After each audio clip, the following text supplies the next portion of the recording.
Stock का daily का time frame है। डेली का टाइम फ्रेम में स्टॉक में यहाँ पर 385 रुपीज़ के करीब यहाँ पर एक रेजिस्टेंस जोन बना हुआ है।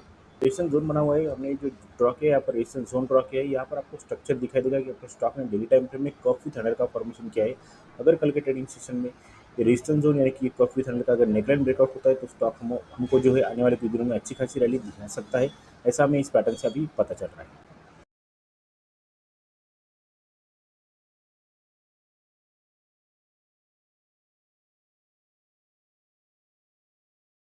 हेलो दोस्तों, विल्दी सिंह में आप सबका स्वागत है। आज की इस वीडियो में हम बात करने वाले हैं आशापुरा मिनीकेम लिमिटेड स्टॉक के बारे में। स्टॉक अभी ट्रेड कर रहा है 380 रुपये के प्राइस पे। अगर हम आज के ट्रेडिंग सेशन की बात करें तो स्टॉक में लगभग यहाँ पर 4% तक की तेजी दिखाई दे रही है। अगर हम पिछले 5 दिन की बात करें तो पिछले 5 दिन में यहाँ पर 5.5% तक की तेजी स्टॉक में दिखाई दे रही है। अगर हम 1 मंथ का डाटा चेक करेंगे तो यहाँ पर 1 मंथ में 13% तक की तेजी दिखाई दे रही है।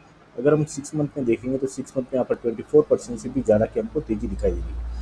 अगर हम 1 ईयर की बात करेंगे तो 1 ईयर में यहाँ पर लगभग 5% तक की स्टॉक में तेजी दिखाई दे रही है। तो इस डाटा से हमें ये पता चल रहा है कि स्टॉक जो है कंटिन्यूसली हमको तेजी में दिखाई दे रहा है और अच्छे खासे रिटर्न यहाँ पर बना कर दे रहा है। तो क्या इस स्टॉक को हमें स्विंग के लिए देखना चाहिए या फिर स्टॉक में इन्वेस्टमेंट के लिए हम सोच सकते हैं? तो आज की इस वीडियो में हम डिटेल में स्टडी करने वाले स्टॉक की। यहाँ पर हम आज की इस वीडियो में टेक्निकल और फंडामेंटल दोनों भी कवर करने वाले हैं।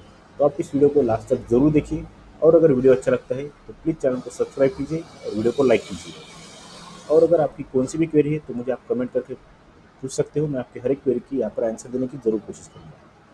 स्टॉक का वीकली का टाइम फ्रेम है। वीकली के टाइम फ्रेम में आप अगर देखोगे तो यहाँ पर मैं एक सपोर्ट जोन ड्रॉ करता हूँ। जो सपोर्ट जोन ड्रॉ करने के बाद आपको यहाँ पर पता चल जाएगा कि स्टॉक में यहाँ पर प्राइजेक्शन क्या बन रही है। वीकली टाइम फ्रेम में हमने यहाँ पर एक सपोर्ट जोन ड्रॉ किया और अभी जो यहाँ पर हमको ऑल टाइम हाई दिख रहा है स्टॉक का वो लगभग 570 का हमको दिखाई दे रहा है। तो यहाँ पर अगर आप देखोगे तो स्टॉक ने जो है इस हमारा रेजिस्टेंस जोन जो हमने यहाँ पर सपोर्ट जोन ड्रॉ किया, इस सपोर्ट जोन को स्टॉक ने यहाँ पर पहली बार सपोर्ट किया और फिर स्टॉक यहाँ पर ऊपर गया। ऊपर जाने के बाद फिर से एक बार जो है स्टॉक यहाँ पर प्रायर सपोर्ट लेने के बाद ऊपर गया।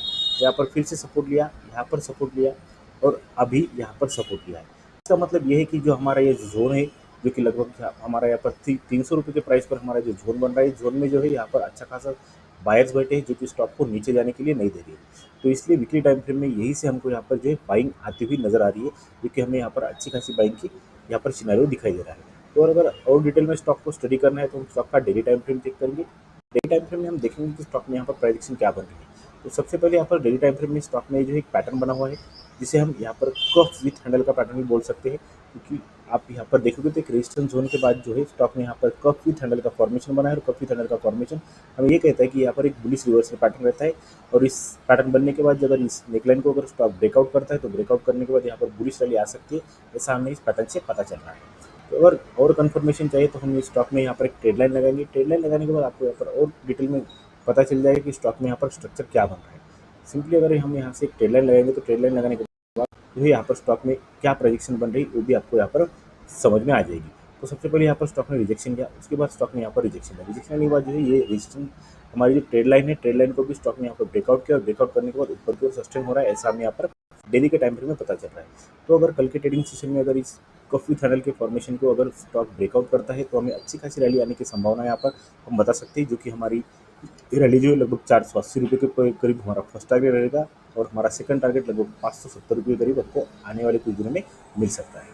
कंपनी के फंडामेंटल की बात करेंगे तो मार्केट कैप 3622 करोड़ का हमको दिखाई दे रहा है। करंट प्राइस 379 की है। हाई लगाया था 572 का और लो लगाया था 200 रुपये का।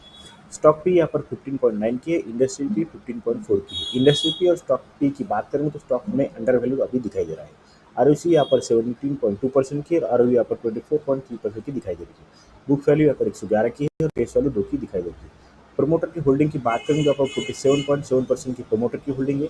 यहाँ पर 14.8% की होल्डिंग जो प्रमोटर ने यहाँ पर प्लेस की हुई है, ऐसा हमें इस डाटा से पता चल रहा है। अगर कंपनी को डेप्ट की बात करें तो यहाँ पर 1167 रुपये का यहाँ पर कंपनी में डेप्ट है और डेप्ट टू इक्विटी रेशियो 1.10 का हमको दिखाई दे रहा है। कंपनी के क्वार्टर रिजल्ट की बात करेंगे तो सितंबर 2024 और दिसंबर 2024 का अगर हम डेटा चेक करेंगे, यहाँ पर 604 करोड़ के सेल्स सितंबर 2024 में थे और यहाँ पर 850 करोड़ के जो सेल्स है यहाँ पर दिसंबर में हमको दिखाई दे रही है। उनकी सेल्स में भी हमको क्वार्टरली टाइम फ्रेम में अच्छी खासी ग्रोथ दिखाई दे रही है। प्रॉफिट की बात करेंगे तो सितंबर 2024 में यहाँ पर 64 करोड़ के सेल्स थे और यहाँ पर दिसंबर में 135 करोड़ के सेल्स है। यानी कि सेल्स में भी हमको क्वार्टरली टाइम फ्रेम में अच्छी खासी ग्रोथ दिखाई दे रही है। प्रॉफिट एंड लॉस की बात करेंगे तो मार्च 2024 का अगर हम कंपैरिजन करें तो मार्च 2023 में यहाँ पर 1831 करोड़ के सेल्स थे और यहाँ पर 2024 में 2654 करोड़ के सेल्स है। यानी कि सेल्स में हमको अच्छी खासी ग्रोथ दिखाई दे रही है। वही अगर हम प्रॉफिट की बात करें, यहाँ पर 178 करोड़ की प्रॉफिट है और यहाँ पर 252 करोड़ की प्रॉफिट है, यानी कि प्रॉफिट में भी हमको यहाँ पर अच्छी खासी ग्रोथ दिखाई दे रही है। कंपनी के शेयर होल्डिंग पैटर्न की बात करें तो प्रमोटर के पास 47.7% की होल्डिंग है, एफआई के पास 16% तक की होल्डिंग है, डीआई के पास यहाँ पर 0.14% की होल्डिंग और पब्लिक के पास यहाँ पर 36% की होल्डिंग हमको यहाँ पर दिखाई दे रही है। तो आज की इस वीडियो में हमने टेक्निकल की स्टडी की। टेक्निकल से हमें पता चल रहा है कि स्टॉक में जो एक बुलिश रिवर्सल पैटर्न बना हुआ है, जिससे हमें ये पता चल रहा है कि स्टॉक जो है ऊपर जाने की कोशिश कर रहा है। अगर हम फंडामेंटल की बात करें तो फंडामेंटल में कंपनी क्वार्टरली टाइम फ्रेम और रियल टाइम फ्रेम में अच्छी खासी ग्रोथ हमको दिखाई दे रही है, क्योंकि सेल्स में भी और प्रॉफिट में भी हमको अच्छी खासी ग्रोथ दिखाई दे रही है। अगर हम शेयर होल्डिंग पैटर्न की बात करें तो शेयर होल्डिंग पैटर्न भी यहाँ पर स्ट्रांग हमको दिखाई दे रहा है। तो अगर आपको लगता है इस स्टॉक में स्विंग के लिए जाना चाहिए, तो आप इस स्टॉक को जो है अपने वॉच लिस्ट में रखिए, इसका स्टडी कीजिए और फिर आप इस स्टॉक को स्विंग के लिए देख सकते हैं। और अगर आपको मेरा वीडियो अच्छा लगा है तो प्लीज़ चैनल को सब्सक्राइब कीजिए और वीडियो को लाइक कीजिए। और अगर आपकी कौन सी भी क्वेरी है तो मुझे आप कमेंट करके जरूर पूछिए, मैं आपकी हर एक क्वेरी का जो है यहाँ पर आंसर देने की जरूर कोशिश करूँगा।